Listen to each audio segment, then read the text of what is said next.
Hello everyone, आज है 25 जुलाई और आज इस वीडियो में हम बात करने जा रहे हैं उज्जीवन स्मॉल फाइनेंस बैंक के बारे में। जैसे ही आज इसके रिजल्ट्स आए, एक झटके में एक मेजर फॉल हमें यहाँ पर देखने को मिल गया और एंड ऑफ द डे भी रिकवरी नहीं आई। तकरीबन 1.5% की गिरावट हमें यहाँ पर देखने को मिल रही है। बात करेंगे वीडियो में इसके बारे में, लेकिन उससे पहले अगर आपने अभी तक चैनल को सब्सक्राइब नहीं किया है तो प्लीज़ अभी इसे सब्सक्राइब कर लीजिए, क्योंकि आगे भी बहुत सारी वीडियोस हैं जो आपको काफ़ी ज़्यादा हेल्प करेंगे। तो देखिए 43 रुपीज़ का शेयर है, आज गिरावट है। जो इसके रिजल्ट्स भी आए वो भी उतने खास अच्छे नहीं है, कोई उतने ज़्यादा एक्साइटिंग नहीं है कि शेयर में तेज़ी आ पाती। जहाँ तक पिछले एक महीने की बात करें तो पिछले एक महीने में तकरीबन 3% की गिरावट है। ग्राफ इंटरेस्टिंग है, देखो तेज़ी एक झटके में आती है, ठीक है, अगले दिन फिर गिरावट आती है, फिर तेज़ी आती है, फिर गिरावट आती है, फिर तेज़ी, फिर गिरावट, फिर तेज़ी, फिर गिरावट। तो ये चक्र यहाँ पर चल रहा है। और जहाँ तक पिछले एक साल की बात करेंगे तो जहाँ पर था वहीं पर आ चुका है। इस बीच अच्छी खासी रफ्तार भी दिखाई थी इसने, बाद में गिरावट भी आई।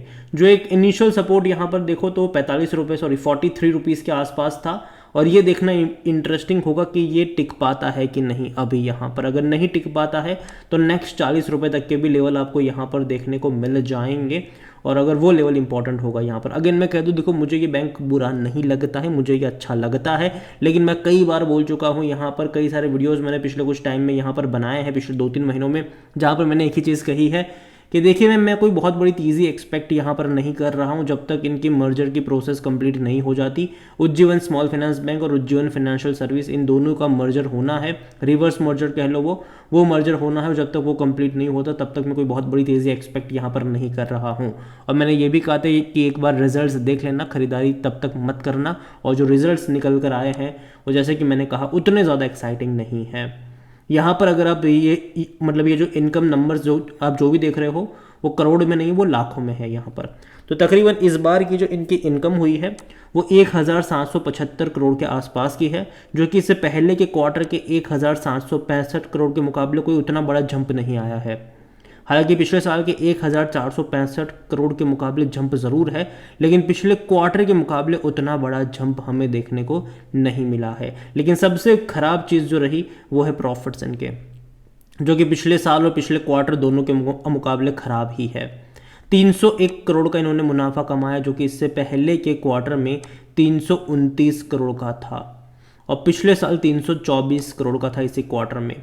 तो अगर आप यहाँ पर देख रहे हो तो जो इनका प्रॉफिट हुआ है वो डेफिनेटली यहाँ पर कम हुआ है, और उसका सबसे बड़ा रीज़न यही है कि भाई साहब इनके खर्चे जो है वो इस बार कुछ ज़्यादा ही हमें देखने को मिल गए हैं। जो टोटल खर्चा अगर आप देखते हो तो वो 1265 करोड़ के आसपास का रहा, जो इससे पहले के क्वार्टर में 1245 करोड़ के आसपास का था। तो खर्चा यहाँ पर बढ़ गया, और पिछले साल के 1006 करोड़ के मुकाबले तो ये और भी ज़्यादा था। यही वजह थी कि भले ही पिछले साल के मुकाबले रेवेन्यू बढ़ गए, लेकिन खर्चे बढ़ने की वजह से प्रॉफिट नहीं बढ़ पाया। और पिछले क्वार्टर के मुकाबले ना ही इनका मतलब रेवेन्यू में हल्का सा जंप ज़रूर है, लेकिन प्रॉफिट में काफ़ी हद तक बड़ी गिरावट हमें यहाँ पर देखने को मिली है, जो कि देखा जाए तो नेगेटिव साइन है। और यही वजह है कि जैसे ही आज रिजल्ट्स आए एक गिरावट हमें यहाँ पर देखने को मिली, और शायद वो 1-2 दिन और गहरा सकती है। जहाँ तक वॉल्यूम्स की बात करें, तकरीबन 2 करोड़ के आसपास के शेयर्स यहाँ पर ट्रेड होते नजर आए। इतना ही नहीं, इसका जो ऑल टाइम हाई था वो 63 रुपीज़ के आसपास था, लो तकरीबन 13-13.5 रुपये के आसपास देखने को मिल रहा है। मार्केट के इसका 8,500 करोड़ का है, 8,500 करोड़ के आसपास का इसका मार्केट कैप देखने को मिल रहा है। कंपनी को लेकर अगर हम बात करें, बैंक को लेकर अगर हम बात करें यहाँ पर, तो according to Moneycontrol user 75% लोग कह रहे हैं खरीदारी करो, और 25% लोग कह रहे हैं कि बेचो और भाग जाओ यहाँ से। और जहाँ तक इनके डिविडेंड के बारे में देखें तो देखिए डिविडेंड तो बहुत अच्छा पे कर रहा है, उसमें कोई शक नहीं है। इस साल भी देखो तो इसने 1 रुपये 50 पैसे का आपको डिविडेंड पे आउट करा हुआ है। पिछले साल जो देखा जाए तो 1 रुपये पे 25 पैसे का था, पहले 75 पैसा, फिर 50 पैसा। इस बार इन्होंने और ज़्यादा बढ़ाकर डिविडेंड पे करा। जो कंपनी, जो बैंक 40 रुपये के आसपास ट्रेड कर रही हो और अगर आपको 1.5 रुपये का डिविडेंड पे करे तो भाई साहब वो ख़राब चीज़ नहीं है, वो अच्छी बात है मेरे हिसाब से। अच्छा डिविडेंड पे आउट यहाँ पर हमें देखने को मिल रहा है। और अगर हम देखें तो इनसाइडर ट्रांजेक्शन अगर आप देख रहे हो तो जो डेजिग्नेटेड पर्सन है कंपनी के, ESOP के थ्रू खरीदारी देखने को मिली है उनकी तरफ से। जो बैंक में काम करते हैं वो ESOP के थ्रू खरीदारी करते हैं, तो खरीदारी उनकी तरफ से हमें यहाँ पर देखने को मिली, जो अच्छी खासी क्वांटिटी में कहूँगा, जो कंपनी के ही, बैंक के ही एक डेजिग्नेटेड पर्सन है यहाँ पर। उनकी तरफ से ESOP के थ्रू खरीदारी देखने को मिल रही है। और जहाँ तक बात करी जाए इनके रिजल्ट्स को लेकर, तो देखिए अच्छी तेज़ी यहाँ पर ज़रूर आई है। पिछले 2 फाइनेंशियल ईयर में डेफिनेटली इन्होंने काफ़ी अच्छी तेज़ी दिखाई है, उसमें कोई शक की बात नहीं है।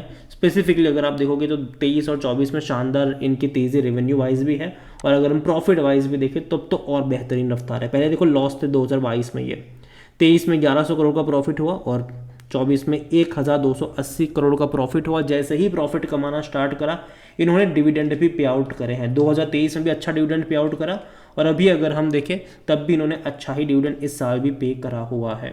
और जहाँ तक वैल्यूएशन की बात करें तो जो इसका पी रेशियो है वो 6.71, देखो सस्ता है। अगेन मैं कह दूँ सस्ता है, ये अभी भी जिस प्राइस पे है ये सस्ता है, महंगा नहीं है।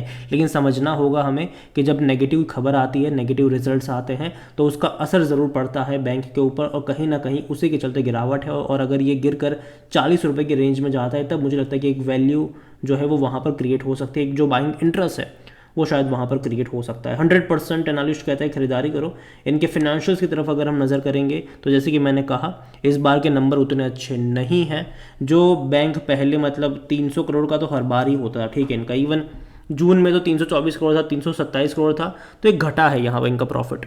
रेवेन्यू भले ही थोड़ा बहुत बढ़ गया हो, लेकिन प्रॉफिट में जो बहुत बड़ी गिरावट आई है आप उससे इनकार नहीं कर सकते, आप उसको इग्नोर यहाँ पर नहीं कर सकते हैं। शेयर होल्डिंग की अगर हम बात करें तो यहाँ पर म्यूचुअल फंड के पास 4.06% का स्टेक है, जो इससे पहले अगले ही महीने 4.50% का था, मतलब हल्की से बिकवाली ज़रूर हुई है। डोमेस्टिक की भी अगर हम बात करें तो 3.29% से बिकवाली होकर 3.27% पर वो भी आए हैं। FIs ने जम के बिकवाली करी है, यहाँ पर 26.95% से बेचकर 24.68% पर आए हैं। तो म्यूचुअल फंड, डोमेस्टिक, FIs तीनों ने यहाँ पर बिकवाली करी हुई है। और जो खरीदारी यहाँ पर ज़्यादातर देखने को मिली है जून महीने में, क्वार्टर नहीं महीने में, वो रिटेल इन्वेस्टर की तरफ से ज़्यादा है। 21.21% की होल्डिंग थी और अदर पार्टीज़ की 44.05% की होल्डिंग थी। तो जून में 21% की जो रिटेल इन्वेस्टर की होल्डिंग वो थी वो तकरीबन 25% पर आ चुकी है, और अदर पार्टीज़ 42% के आसपास देखने को मिल रहे हैं। अगेन मैं कह दूं कि मुझे ये बैंक बुरा नहीं लगता है, मुझे ये बैंक खराब नहीं लगता है, लेकिन जैसे कि मैंने पहले ही कहा कि अगर मैं इसका ग्राफ देख रहा हूँ पिछले 1 साल का, तो कहीं ना कहीं एक डाउनवर्ड ट्रेजेक्टरी ये शो कर रहा है। बीच में भी जब इसने अटेम्प्ट करा था, जो कि काफ़ी बढ़िया अटेम्प्ट था, उसके बाद देखो तो लगातार गिरावट हमें देखने को मिल रही है। और वापस से ये जो रजिस्टेंस वाला लेवल है 43 रुपीज़ का, उसको ये दोबारा से टेस्ट करने की कोशिश कर रहा है। अगर इस लेवल को सक्सेसफुली ये लोग नहीं बचा पाए, और अगर ये लेवल टूट जाता है आने वाले 1-2 दिनों में, तो मुझे लगता है कि आपको यहाँ पर 40 रुपये तक के लेवल देखने को मिल सकते हैं। लेकिन हाँ, वो लेवल खरीदारी का यहाँ पर बन सकता है। वो लेवल होगा जहाँ 35 से 40 रुपये का जो लेवल है, मुझे लगता है कि वहाँ पर आपकी नज़र होनी चाहिए। जो एक बाइंग इंटरेस्ट है वो शायद वहाँ पर क्रिएट हो सकता है, बाइंग इंटरेस्ट क्रिएट हो सकता है वहाँ पर। और अगेन मैं कह दूँ आने वाले 2-3 क्वार्टर और इंपॉर्टेंट होंगे। और देखिए ये नंबर्स एक्सपेक्टेड थे, और मैंने पहले भी कहा था कि गिरावट पॉसिबल रहेगी। रीज़न ये था कि मैनेजमेंट ने अपनी खुद की कमेंट्री में जो इनका टारगेट था उसको कट डाउन करा हुआ था। यहाँ पर जब मैनेजमेंट खुद उसको कट डाउन करता है तो समझने की ज़रूरत होती है कि भाई साहब थोड़ी बहुत हमें उसके चलते गिरावट देखने को मिलेगी। और यही वजह है कि मैं अभी इतना ही कह रहा हूँ कि जल्दबाजी मत करना, अगर है तो होल्ड करो, ठीक है, बेचने की ज़रूरत नहीं। लेकिन जहाँ तक बात आती है फ्रेश बाइंग को लेकर, मैं अभी भी 35 से 40 रुपए के लेवल का वेट करना ज़्यादा पसंद करूंगा, और वो लेवल इंपॉर्टेंट होगा। और वहाँ पर देखते हैं कि चीज़ें कैसे पैन आउट होती है। अगेन ये मेरा पर्सनल ओपिनियन है, कोई भी इन्वेस्टमेंट एडवाइस नहीं है ये। वीडियो को यहीं पे एंड करता हूँ। पसंद आया हो तो लाइक करो, शेयर करें। चैनल वगैरह पहली बार है तो प्लीज़ सब्सक्राइब करें। और उज्जीवन स्मॉल फाइनेंस बैंक के बारे में क्या सोचते हैं वो भी आप मुझे कमेंट में लिख के बता सकते हैं। Thank you.